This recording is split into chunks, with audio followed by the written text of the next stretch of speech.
participate in the show. Hello, welcome to Radio FM 88 Australia. We're broadcasting live simulcast on radio as well as through the Facebook sites. It's 7 o'clock in the Australian East Coast. It's Queensland, New South Wales, Victoria, Tasmania, ACT. It's 9 o'clock in New Zealand. It's 10 o'clock to our UK listeners and viewers.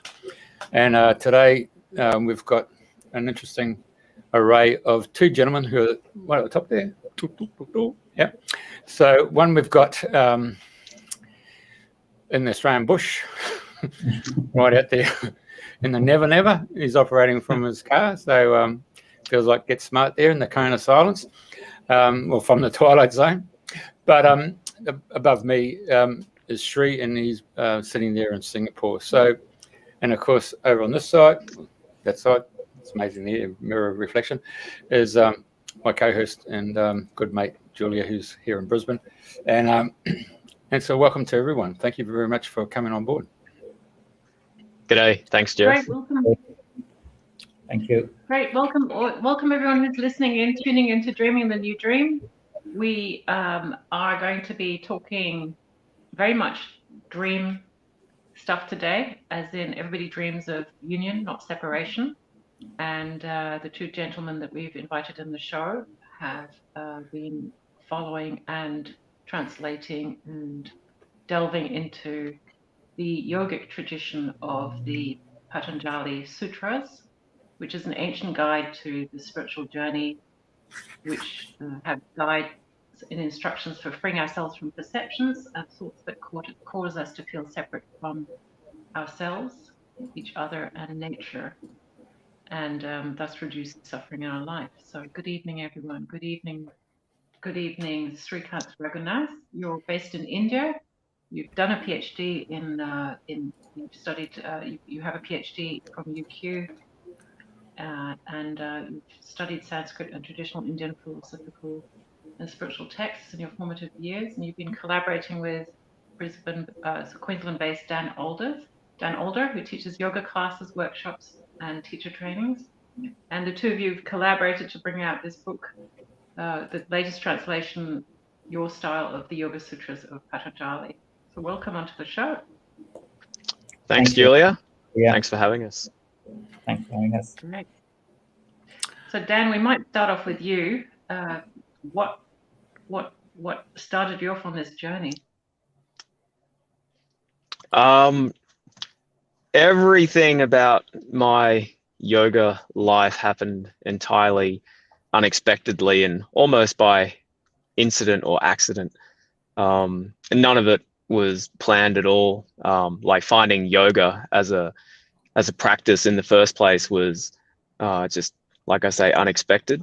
And everything that followed from that has been very much unexpected. Meeting Srikant, unexpected, and certainly beginning to inquire very deeply into the Yoga Sutras was also unexpected. But I guess it just all came around through curiosity. And so, yeah, curiosity, I would say, is what has got this whole thing started. You've got an inquiring mind and you're a seeker.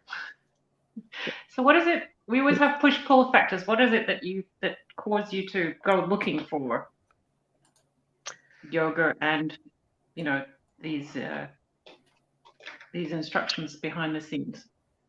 Sure.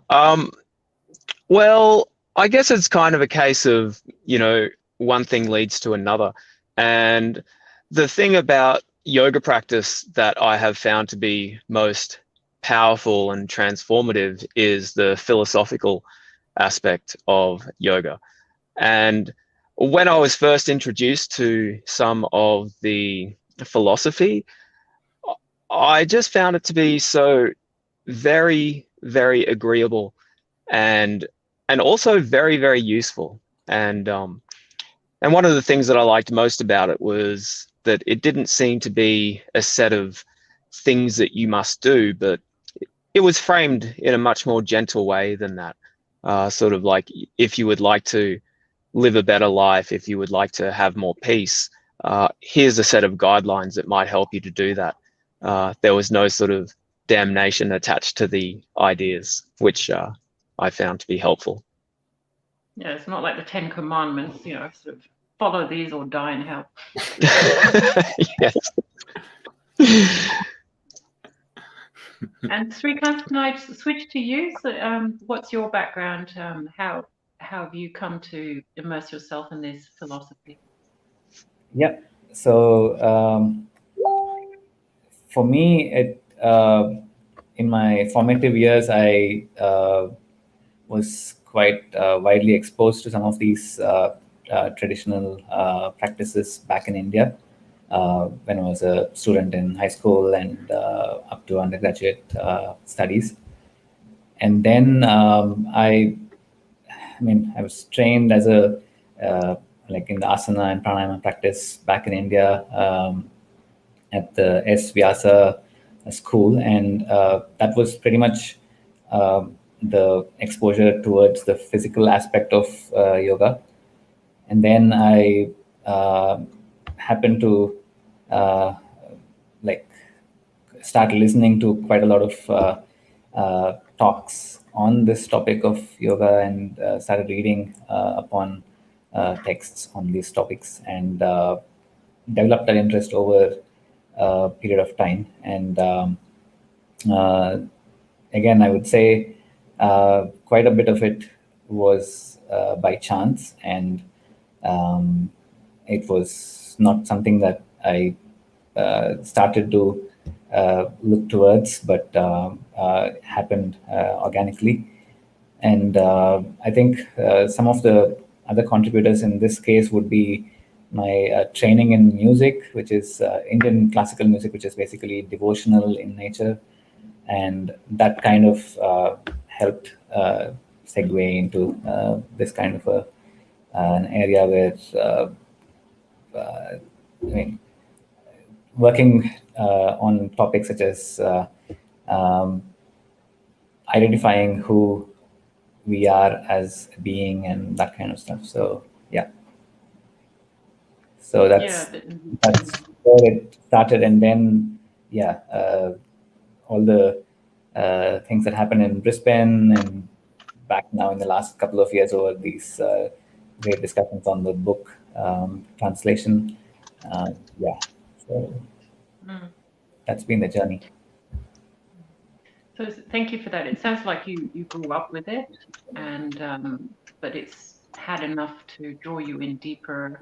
We did have John Balam on the show, who does Kirtan, and the chanting. Actually, Janine, who's introduced us to Dan, introduced me to. I went chanting with her, and I think turning up and not knowing what it is you're singing is, for an intellectual person, quite confronting. So I can imagine that when you want to investigate and find out what it is one's giving one's energy and time and space to.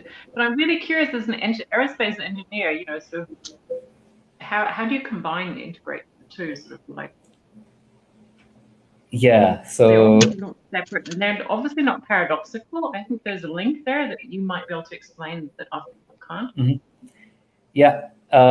So on a day-to-day basis, we end up coming across quite a few challenges in our own lives in a variety of different areas, not only professional but personal, and all these kinds of different areas. And I found following some of these instructions and also listening to some of these talks related to this topic of identifying or what we identify ourselves as, and how that has a bearing on what we suffer as an individual, was something that was really striking for me. And that's when I began exploring further into this topic of what it all means to be in union and such. And as an engineer, I mean, how this comes about as a tool is it keeps me grounded in my professional life as well. It's not like some of these aspects of, say, the nature of how we handle our egos and these identity issues at workplace and all that can also be, we can see some of those solutions in Yogic's description as well, in these sutra descriptions, and you can apply that to your daily, day-to-day life challenges as well. And that's what I found is quite useful for me, looking at it from that perspective. Mm. And I understand the, the guide, this book that the two of you have translated is ancient. It's like, what, 200 or 300 before Christ or after Christ? I can't remember. Yeah. And the guides are centered around what they say 8 limbs. So you've got yama, restraints, niyama, discipline, asana, physical postures, 4 pranayama, breath control, pratyahara, withdrawal of the senses. I'm going to ask you about that. I'm interested in that. Dhyana, concentration, focus, I guess. Dhyana, meditation, and then 8 samadhi, bliss or enlightenment. Presumably cultivating that. So, and it's there's a lot of scriptures around that. How is it organized? Sort of, if you were going to invent a manual to enlightenment, which I presume is what this is. What's the structure? What's the organization? Probably let Dan take that first, if that's okay. Okay. Yeah, the structure is like beautifully elegant and very, very simple, although incredibly difficult to actually do and to practice and ultimately to accomplish. But the structure is just glorious. Patanjali, he begins by telling us exactly what it is that the end goal is, if you like, and that is that yoga is mind fluctuation cessation. So this is essentially finding an incredible peace within the mind that isn't even disturbed by things as agreeable as love or joy. It's a mind state that is essentially free from even your own experience. And then those 8 limbs that you mentioned, that is one of the pathways to this state, which is called samadhi.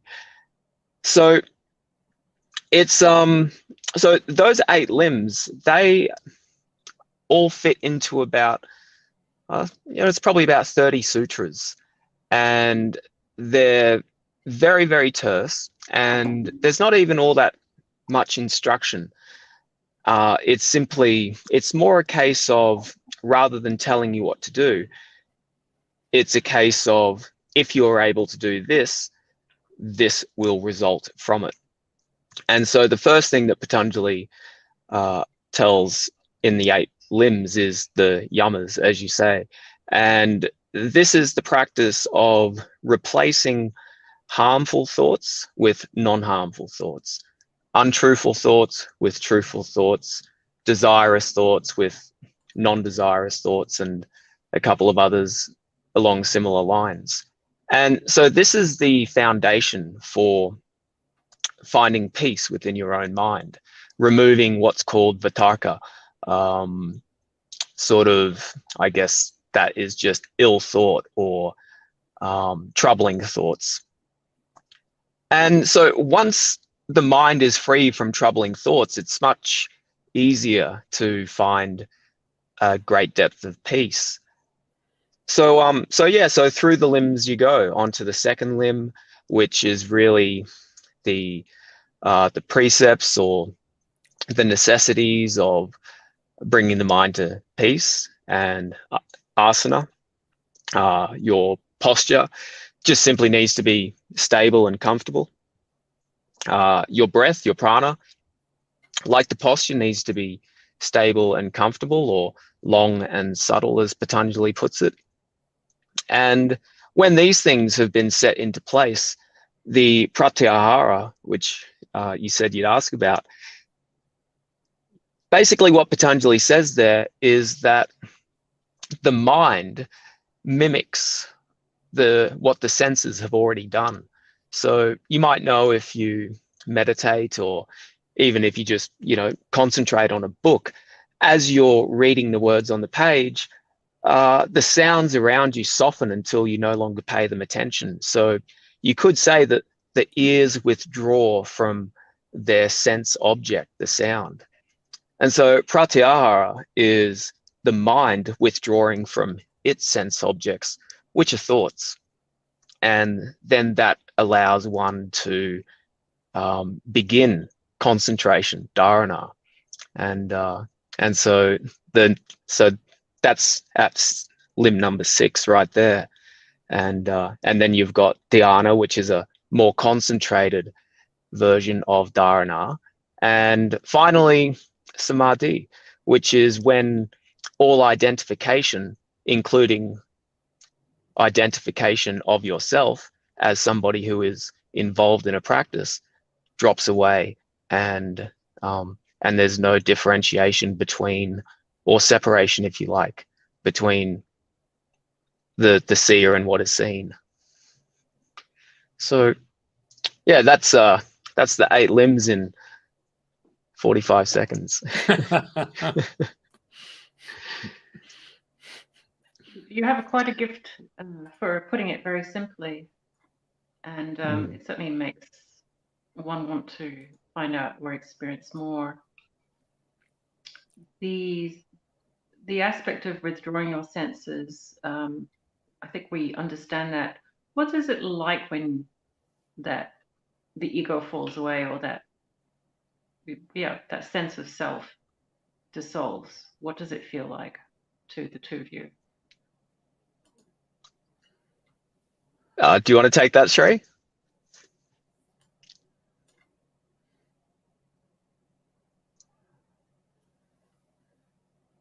I think I was on mute. Yeah, sure. I can take that. So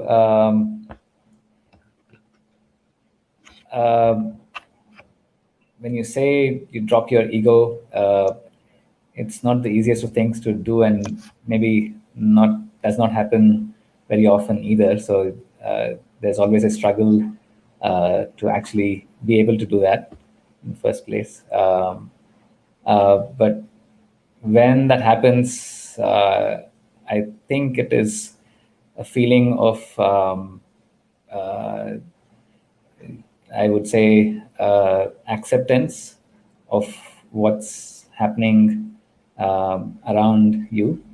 And also,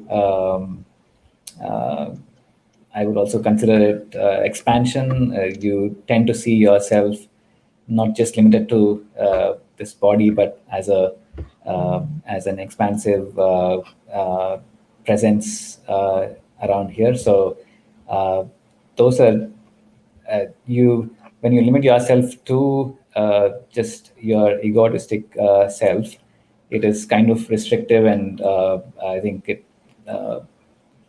pretty much binds you into a space where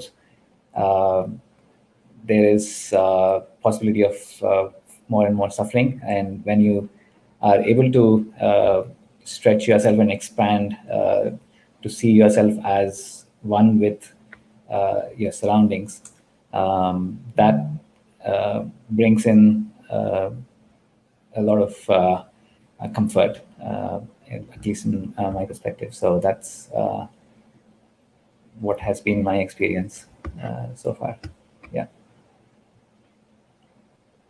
And then it's an experience that you try and recreate as often as possible because it's so beautiful. Mm-hmm. Exactly. What about you, Dan? You first experienced it. So when did I first experience that? Yep. Yeah, look, I have a way of thinking about that particular idea, which might seem like I'm trying to back out of answering the question. But if the ego does disappear, then there's nothing there to see the experience that remains. So I certainly know what it's like to have my ego reduced in size from, being as big as anybody's, to being hardly noticed at all by myself. And that, like the ego gets smaller and smaller as you give less and less attention to it. So through, so you can lose yourself or lose your ego through practically any task. And the ego grows bigger as soon as you ask yourself, like, what's in it for me? Or am I enjoying this? Or is this difficult? Or how much longer is this going to last? So the egoless state is a little, I think, what Sri suggested, where you're just in the moment and there's a sense of losing yourself in what you're doing. And so that can be task oriented. But in my mind, what makes the practice of meditation so difficult is because meditation is really not task orientated, like cleaning or studying or exercising or walking. And so when the mind is left with only itself rather than interaction with an activity, the ego dropping away becomes much more difficult for myself anyway. I find that the ego starts to kick and scream a lot when I sit still and and try to find peace. Yeah, I agree, and I think that's why a lot of people get drawn to moving meditation forms, which I think I would count yoga in, and qigong as one, because you just kind of become, and the mind isn't restless. And I guess my question is, with the sutras, I mean, the 8 limbs are sort of steps and processes that you engage with in order to obtain that state of samadhi. Is there extra value of chanting the sutras or reading them or pronouncing them that that adds particular magic to the whole process? Or what is driving you, Dan, for example, to team up with Srikant to understand Sanskrit? Yeah, my interest, more so than understanding and learning Sanskrit, the language, is to learn and understand the Yoga Sutras of Patanjali. And learning Sanskrit happens to be a bit of a side benefit to that learning. Sorry, Julia, I've forgotten the crux of the question. Yeah, I guess, okay, well, I guess the question is, why translate it now? I'm sure there are existing translations that outline the steps that need to be followed. These are the milestones, or these are the paths to enlightenment. What is engaging you, or what are you finding, or what are you learning as you, go and reinvent the wheel, as in translating it directly for yourself? Sure. What is it doing for you?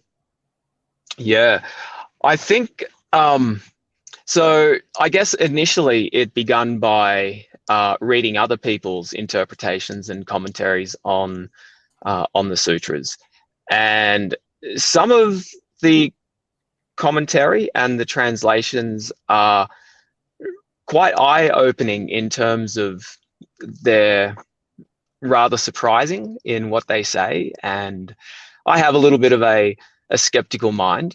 And one day I just sort of thought to myself, I wonder if I'm able to read this for myself. Am I able to look at the words as they're written in Devanagari script, the language, well, the writing of Sanskrit, and see for myself that this translation is in fact what they say?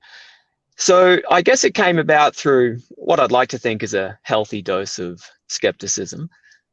But yeah, to answer the other part of the question, what has come through actually doing it? And I think it's like there have been so many surprises, and the journey of discovery has just been so wonderful that at times I almost feel like I've been on fire. My mind has just been utterly blown at the depth, but also just the elegant simplicity and stark observation of the Yoga Sutras. And it's one thing to have it told to you by somebody else. It's quite another thing I have found to discover it for yourself. And so, yeah, so that self-discovery, or because a lot of the time, occasionally Sri and I will come up with a different translation, one that is not only worded differently but also has a different meaning. But most of the time, our translations are quite similar to that of others. And even still, just working out the translation and understanding it for ourselves is really a very exciting and powerful thing to do. And I find that is how I learn best. I learn well by reading and listening to others, but I learn better through doing for myself. And what about you, Sri? Have you had any big game changes or eureka moments while you're working with Dan on this translation? Certainly. So, as Dan was mentioning, there's a lot of content around, and when you read through it, you are essentially a consumer of that content, and you form your ideas and beliefs around some of that content. But when you work through a text like this, which is like really fundamental in nature, it reminds me of an engineering practice which is called as first principles based approach. So first principles is where you go back all the way to the basic fundamental concepts of physics or mathematics, and then derive step by step from there to your end solution on an engineering problem. So this is essentially doing something like that. So instead of just consuming content out there which is based on, say, someone else's belief or their way of interpreting a particular sutra, going into the root of it, looking at the word meanings etymologically, and trying to decipher those words to see how they actually fit into the context, and what they actually mean in that context, and that kind of an understanding. So doing it with that first principle sort of an approach was something that was really an eye-opening experience. So yeah, previous readings of the same work, there may be similarities in some bits, but the way we had to break it down into its parts and look at it from the ground up was really an enriching experience for me too. Mm. And that's sorry to jump in, but it leads me to think about how our process together became really very disciplined, because prior to beginning the work with Sri, my curiosity led me to have a go at translating the sutras on my own, and I did so very unsuccessfully. I made some huge whopping errors just purely because I didn't have somebody such as Sri to help guide me along. So so Sri and I ended up talking about those translations that I came up with myself, and somewhere along the way, Sri said that if we're going to translate these sutras as literally as we possibly can, because that's how I wanted to understand them, then we should be able to write the translation in English in the same word order that the sutra has been formulated in Sanskrit. And that methodology is something that we have stuck to, and it's been really, really very just exciting watching these translations with that methodology in mind come to life. Because again, like many of the translations hold the same meaning as so many other translators. But with that methodology, it really, particularly for me, because I don't have a very good understanding of Sanskrit grammar, etc. So being able to read them and understand them and translate them in that way has, I feel, provided a great deal of depth that otherwise might not be there. Jeff, did you want to say something? Yeah, I do. Okay, for the uninitiated who are watching the show, what's a sutra? Sure. A sutra is a word that basically translates in a couple of ways into English. One way is thread, and so a thread as in like a fabric, and so it takes many threads to make a fabric. So all these sutras are intertwined, and together they create something that is like extremely robust and very insightful. Another way to think of a sutra is as an aphorism, being an extremely terse sentence, not even a sentence. It's had everything that is unnecessary to its meaning stripped away and left with nothing other than the essentials. Would you consider that to be a noun rather than a verb? Sutra? Yeah. Yes, I would. Yeah. Okay. So interesting, you're saying you're taking Sanskrit, which is a really old ancient language, which has its own phonetics and its own sound language, and you're translating into English, which is really a bastardized language.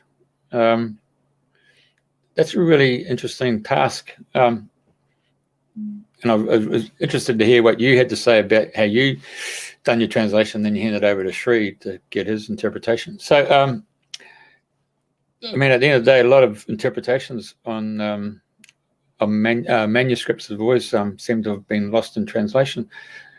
Can I put to you that sometimes you can pick up an object, I think the word's called psychometry, and it's left with an energy imprint that you can actually sense and feel. And the same would go, I would suggest, if you found one of the original manuscripts that's been translated from Sanskrit to Sanskrit to be handed out, and find that the author behind it has left an indelible image and imprint within the actual manuscript. And it's quite often when you go in and pick it up, you'll actually get what I would consider to be the universal language of pictograms. And so you get the picture comes into mind, and of course the picture tells 1,000 words, and it's a matter of interpretation, how you take that symbology. Is that something that you've actually considered when you've come to the translations?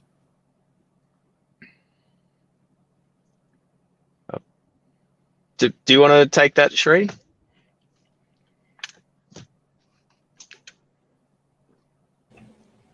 Maybe you go first. Sure. It's obviously a hard question, Jeff.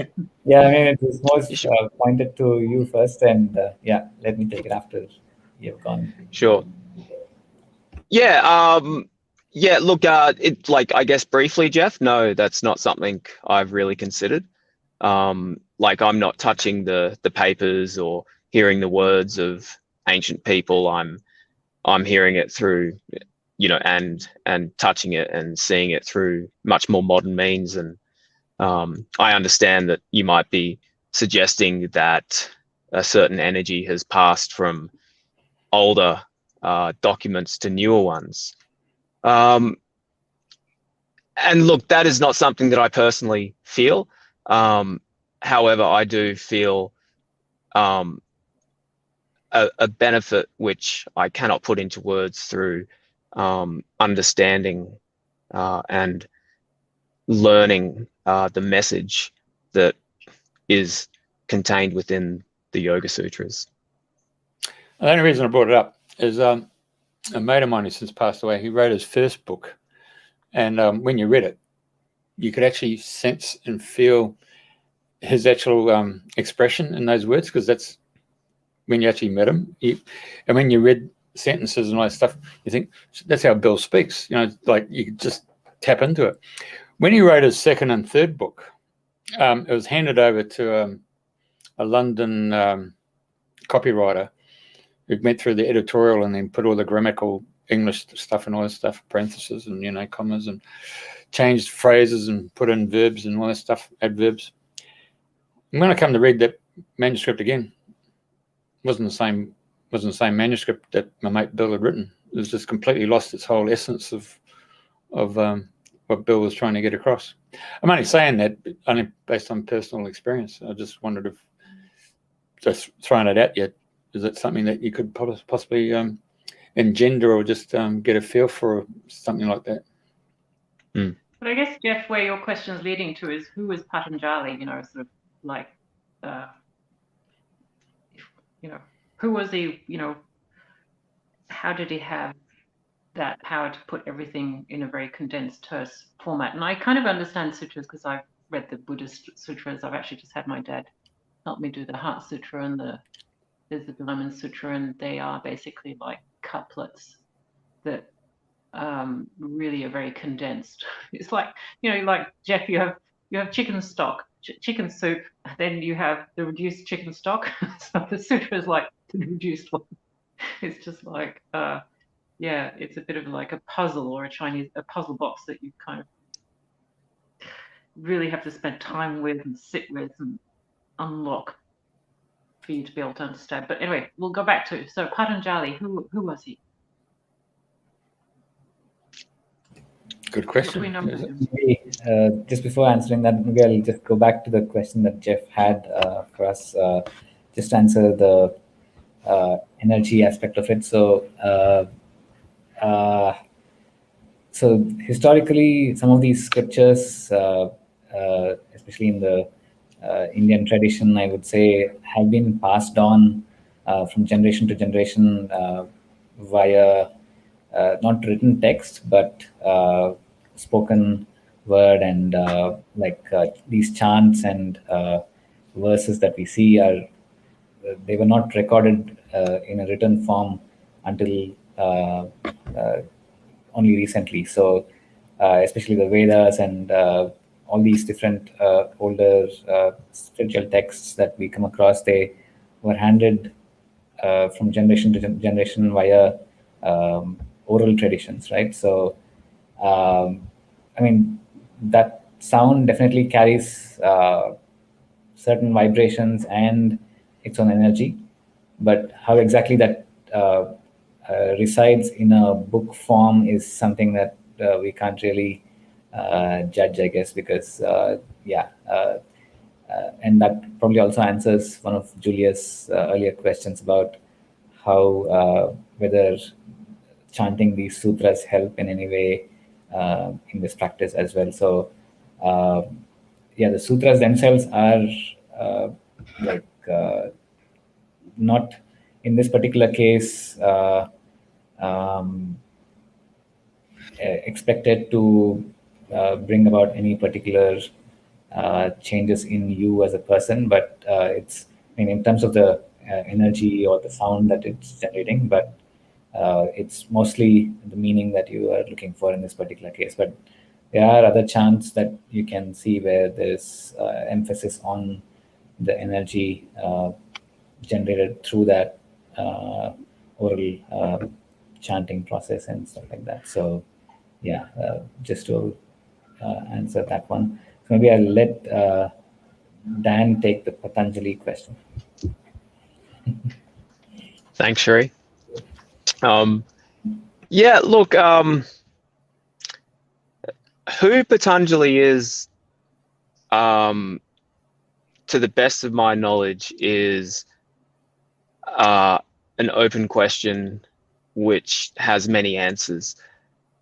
And so I have concerned myself much more with the sutras that Patanjali has authored more so than the person, just simply because there is no right answer. There are a number of answers for who Patanjali was, but because there's no solid answer, I have just turned my eyes onto the work that he's been credited for, rather than sort of trying to go on a treasure hunt about like who Patanjali is. So, but yeah, look, I guess only to add to that, yeah, I think in your introduction, Julia, you were searching for a time period for the sutras, and again, to the best of my knowledge, they were written sometime around about 200 years after Christ, but it's an unknown length of time prior to that they were transmitted orally from person to person via language that was spoken rather than written.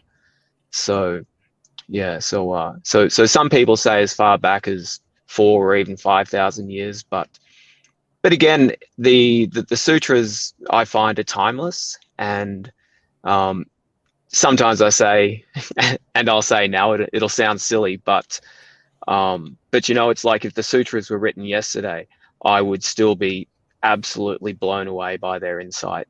The fact that they have come to us from at least a couple of thousand years ago just serves to tell me how little people have changed. You know, that humans have always been humans, and humans will always be humans. I get a kick out of that, because it makes me feel like I'm not alone in the human race, that you know, these teachings sort of give us a bit of a framework, even a blueprint to our own nature. And once you once you sort of key into your own nature, I think that gives you a great deal of insight into the nature of others as well. And when that happened for me, I felt like I joined a very large family, because prior to that, I'd felt like I was the only one who, you know, as silly as it sounds, I was much younger then, but, you know, I did go through a time when I thought that I was, you know, the only one who got lonely, or who went through despair or depression, or, you know, felt left out, or that sort of thing. But no, actually. And the more I look to spirituality and religion in general, I start to see that these ideas that humans essentially have a nature, and our behaviors are not all that unpredictable. It just made me feel a part of something much bigger. Yeah, and I think it gives you more compassion, doesn't it, as well, when you see it happening in other people. It sounds like there's a lot of wisdom in that book, but not much knowledge about the origins. Would it be possible for one of you to read some of what you've translated, so that the audience can get a flavor for it, please? Sure. Well, so I was going to say, Shri, would you like to read some of the sutras in Sanskrit, and like I could give the English translation afterwards, if you like.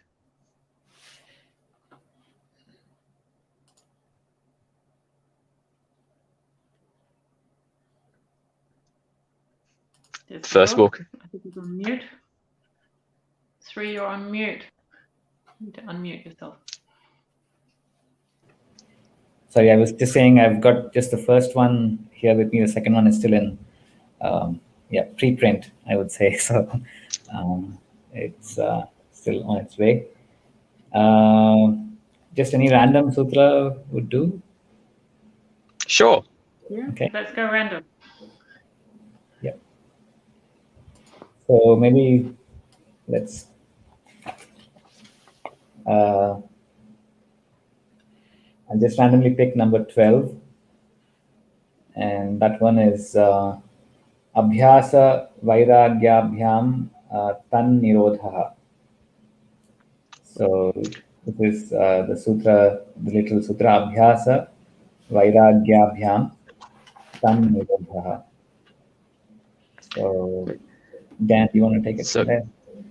Yeah, sure. Like our translation to that, that's actually an incredibly important sutra, and our translation for it is practice, abhyasa, and vairagya, non-attachment. They cease. And so what do they cease? They cease the fluctuations of the mind.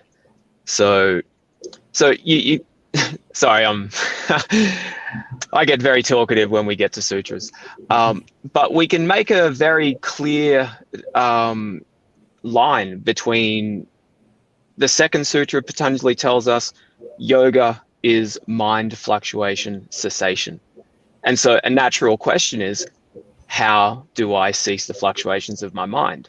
And so the 12th sutra that Sri just read is the answer to that. Through practice and non-attachment, that is how the fluctuations of the mind cease. Beautiful. Well, Janine, Jeff, and Noreen, if you're listening to that and that spoke to you, drop in the comments, and anyone else as well. But yeah, that is very, Jeff, what do you make it? It's very condensed and very terse, isn't it? It's very like bare bones. I'll tell you, when you're reading it out, and I thought to myself, well, actually, there's a good example.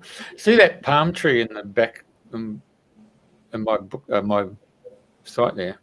Mhm. I mean, if you look at the whole concept there, that seed was planted in the ground there, and somehow it opened up and it knew its program and what it had to do, put the roots down and start growing, and it keeps bringing out. It might be an old palm tree, but it keeps bringing out new shoots. It seems to know what it's got to do.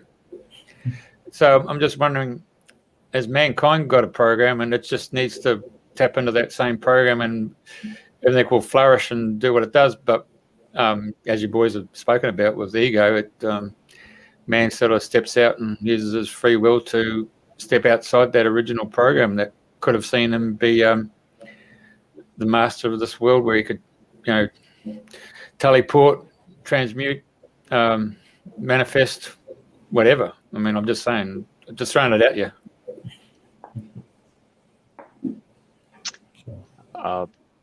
Yeah, look, sorry, I'll try and give a quick answer, but I feel that Patanjali has pointed towards. So this is like, I understand this will be a different and perhaps a disagreeable point of view to some, but I believe that our nature is human nature, and that packed into human nature is ego, is lust, is revulsion towards things that we don't like, is the clinging to life. And so that is the seed which grows within us. But there's other seeds that can grow within us as well. And so which ones do we water and give sunshine?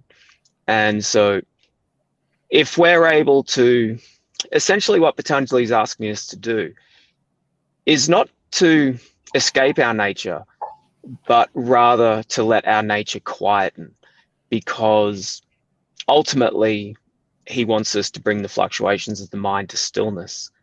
And if even when we're engaged in very virtuous and noble action or thought or speech, this is still creating fluctuations through the mind.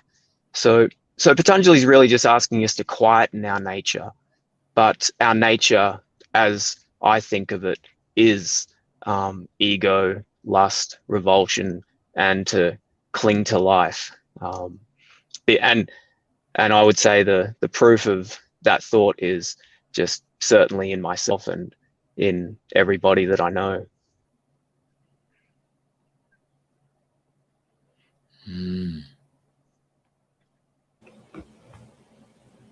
And Sri, just do to you have add anything to to add to that? Yeah, just to add to that, I'm reminded of one of my teachers, Guru's sayings, which is like meditation is not a part-time profession, but a full-time preoccupation. So you're always in meditation, and any aberrations or anything outside of it is only an aberration, but you're ideally expected to be in meditation as a full-time preoccupation rather than like a part-time profession that we take up. So doing whatever we are doing as part of our daily lives, but keeping this in the background and working with it really, I think, enhances that feeling of peace and tranquility. So yeah, just to add to what Dan was mentioning. Yeah. I fully agree with that, Sri. I think a lot of us don't, we're not aware, we don't cultivate awareness of what our thoughts are doing, what energy we're putting out into the world.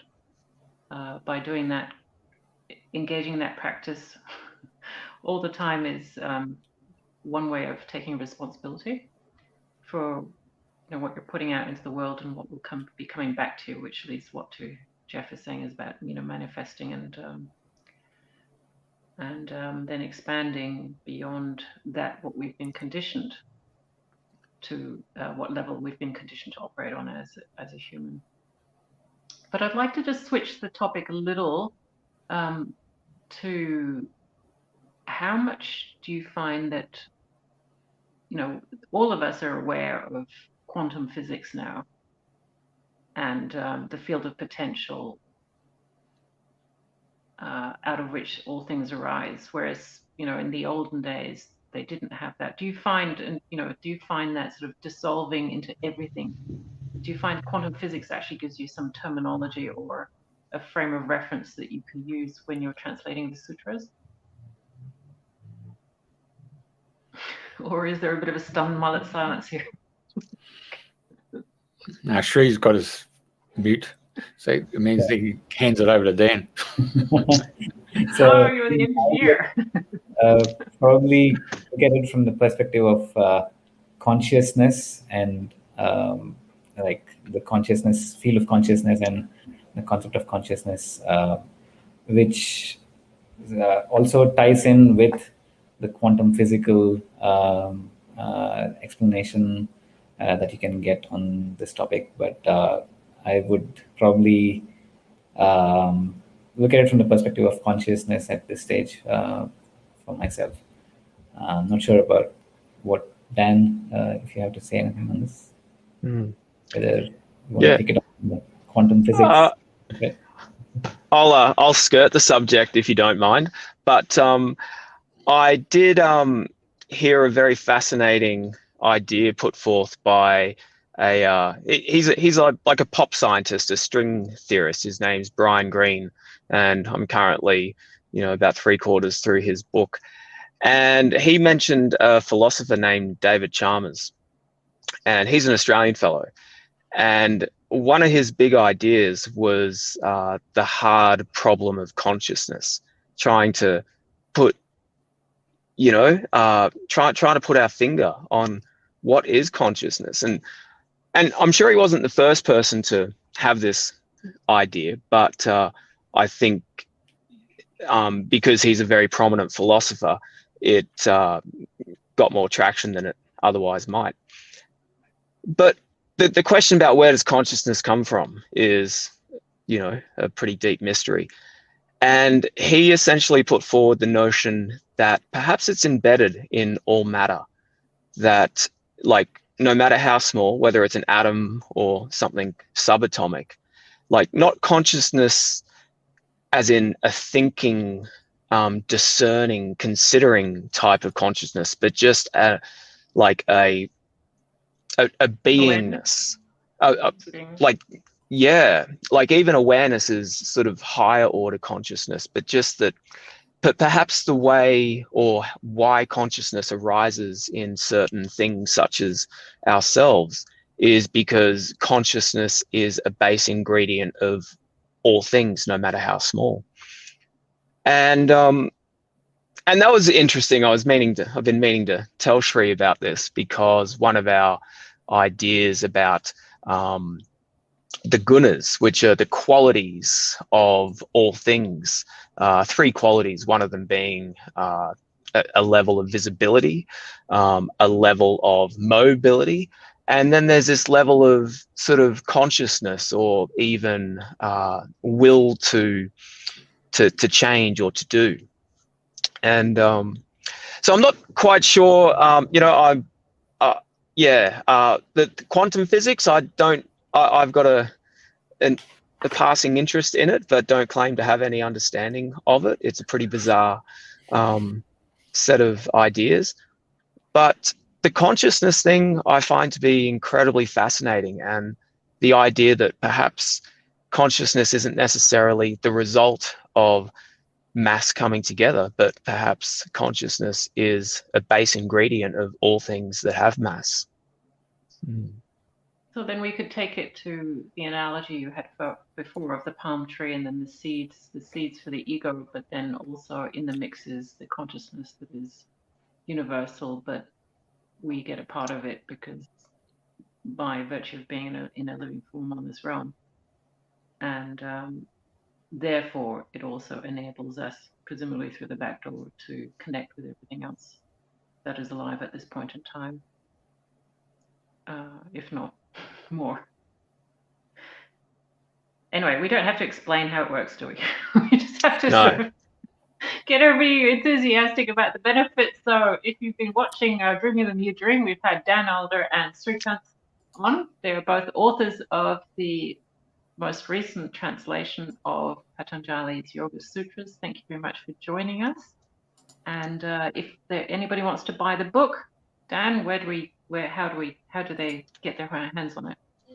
Yeah, the easiest way is just to go to my website, www.danalderyoga.com, and you can just buy it on my little online store there. It's $20 for a book, and it's $9.95 to get it posted to you anywhere in Australia.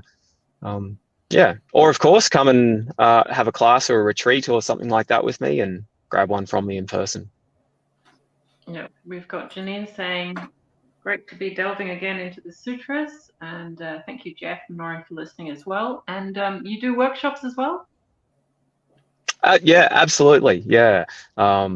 Just because I live out of, out in the country, usually when I teach, it's, it's at least a few hours. So rather than just a short class, it's usually a few hours that allow us to have a longer chat and to explore things a little further.